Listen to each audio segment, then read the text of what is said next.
Yeah, DeShon's done a great job. He's playing elite football. He's significantly improved his tackling. He was always a good tackler, but when you're in the middle, he moved to the kind of the middle of the field as opposed to where he was before in the boundary, and so you end up in when you're in the middle of the field, you come downhill, you've got 53 and a third yards for the guy to work, and in the in the fall camp, I showed him some of those plays from last year. Like, here's things that you can improve upon. He plays man to man. He'll play 3 on the slot. Some people try to hey, we'll try to get speed on the safeties, and he's done a great job of that. He's an elite athlete, and so he's a great leader, tremendous story, of him getting here. So I was glad he got the extra year because of the junior college injunction. I thought it was wrong when he didn't get the year back for that one play, but I think there's other reasons, I guess. But happy he got it and glad it worked out. How quality are special teams in the Big Ten, and what have you seen that encourages you that maybe your unit can affect some league games this year?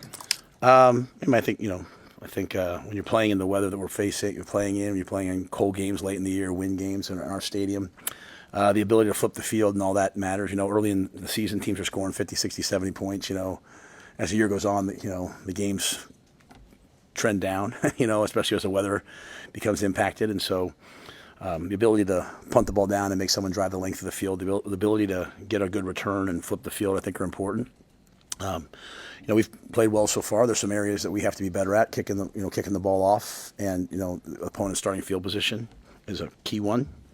Our opponent has an elite kickoff return team, or a really good kickoff return team, so that'll be a really good story to watch. We haven't punted in a couple games, so we'll have to see how far we've come along with that if we call on Archie. We haven't kicked a field goal in quite some time, so I think there's some things, but we've been practicing, we've been working. Those guys are doing a great job. Eck obviously does a great job. Brett Maher, who went into the Hall of Fame last week here, has done a great job, and so we'll just have to play it out. It's not any one play is not going to win or lose the game, so we're just kind of taking the approach of, hey, let's throw everything we have at him. Mekhi Nelson didn't play; he was available. Do you expect him to be in the rotation this year? Yeah, he's good to go. How have you seen Kwinten Ives, work this week after having kind of a career day, and has he used that as sort of a jumping point? Yeah, I mean, Kwinten was working at a really high level before. It's just, you get injured in training camp. It's one thing when you have a really bad team, you kind of get hurt, you kind of go to the bottom, and you come right back up. Hey, we need you back. When you have the depth that we're building, sometimes when you get hurt, you go to the bottom of the depth chart, because when you come back, because the other guys have shown what they can do, and you have to fight to get back. And so Kwinten was just trying to find some roles. Isaiah went out and played some more slot last week. Mekhi wasn't available. I chose not to play him, and so that gave Kwinten his opportunity. But he's a hardworking guy. He does the same thing every week, and I think he believes in himself. He gives us a bigger presence. He's got great speed, and so he'll be ready if called upon. What has Glenn Thomas done so well? With his work with Dylan, and also you see it in TJ early on in this season. Yeah, well, Glenn is a process guy. He doesn't care about. Well, it's not like some guys will be like, well, don't do. Well, that worked out. So yeah, you're like Glenn is like, no, this is a step, this is the read, this is the footwork, this is the carriage of the ball, and he's just going to wear you out with it. And so, I've had him at three different stops, right? I just think he's excellent in terms of drilling and demanding what he wants, and not letting positive outcomes detract from that. And I think that's exactly what young quarterbacks need. They need to do everything right and not worry about did it work or not, but just do everything right till it becomes a habit. I think he and Dana are a great combination. You have Dana, who comes from a world of, more of the air raid world of like, though we're not air raid, but he comes from that world of like, hey, find space, hey, let it rip. And, you have Glenn, who comes from the world of the National Football League of 22-word play calls and, 16 checks. And what they've done is, you've got a little bit of, when Dana got here, for him to say, hey, I want to keep these guys, I want to keep Glenn, most guys wouldn't do that. It's just what makes Dana so special. To want the staff to stick together because he liked the way they worked. And he remember him telling me early on, like, hey, I need what Glenn has. I need that the methodical, disciplined, relentless approach to it. I need all those ideas of how to do things like an NFL team, and then, I'll bring the mindset that I have that's scored a lot of points for a lot of years, and so I think it's been a really good marriage. Y'all are this weekend. Just what have some of your interactions been with those guys, and what do you hope the 2025 team can learn from them?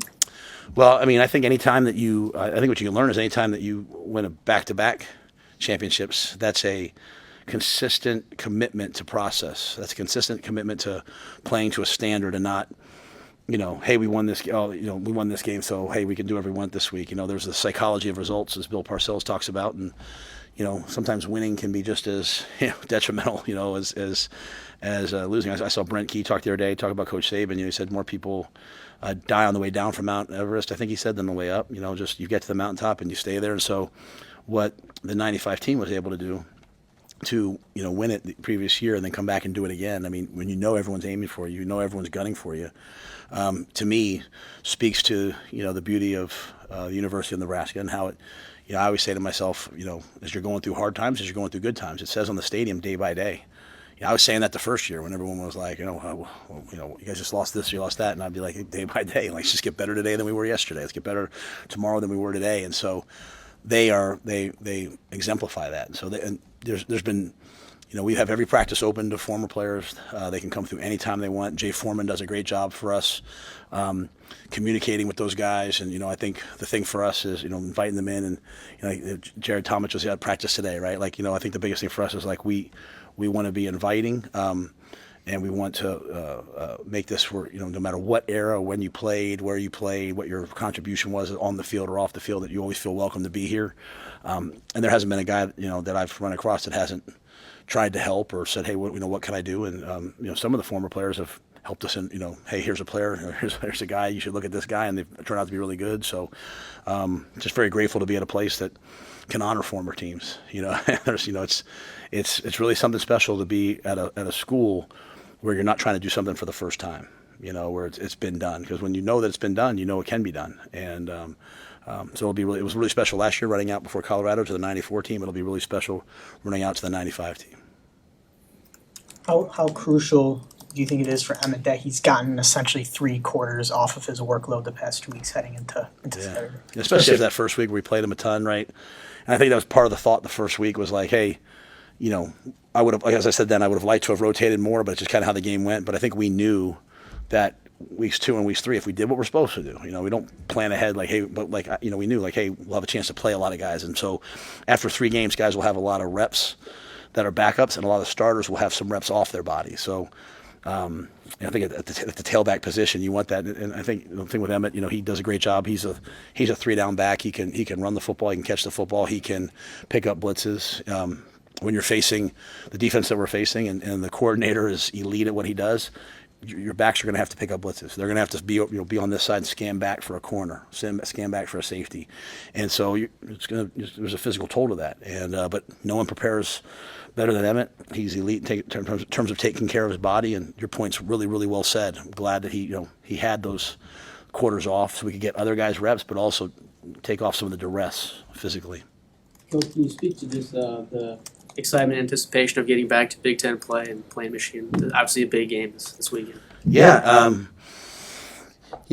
we very much never want to make one game bigger than the other in terms of the football part of it, but in terms of, as I've said a couple times, like bringing excitement to Lincoln and having people be excited. I mean, like last year's Colorado game to me was an iconic moment that I hope, someday my kids are talking about. Remember that time, being at Wisconsin last year, beating them for the first time, and we were going to go to a bowl game. That was an amazing moment for so many people. I can't tell you how many people for the first 2 years I was here talked about students. Coach, I came back for another year. I just want to go to a bowl game, please. I don't care where it is. Just get us to a bowl game.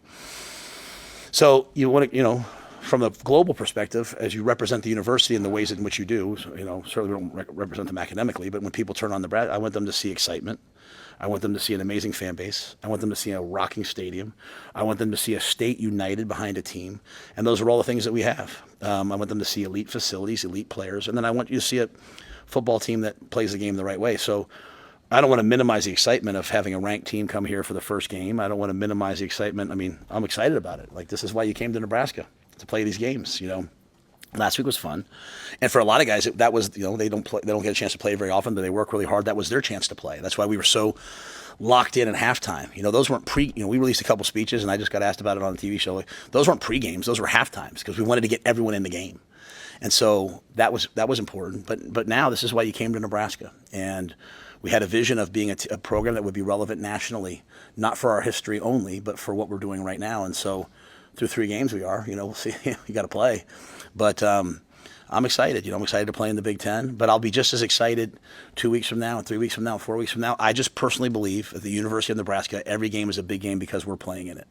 And as soon as we all have that mindset in the locker room and in the building, then we'll be awesome. There's a lot of weeks you guys ask me a lot about us. There's all the weeks you guys ask me about the opponent.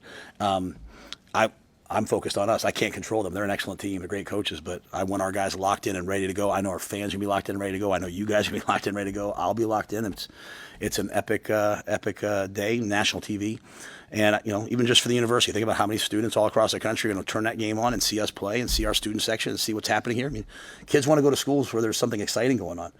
I remember the year I was looking at this job. I remember turning on the Wisconsin game and being like, it was kind of stoic. It was kind of staid, and I was like, all right, well, now, that wasn't Colorado. That wasn't last week, and it's not going to be on Saturday. So all that doesn't matter if you don't play well, though. So I'll just focus on the football, but the guys, by the way that they've worked, have enabled us to have this moment, so I'm excited for it.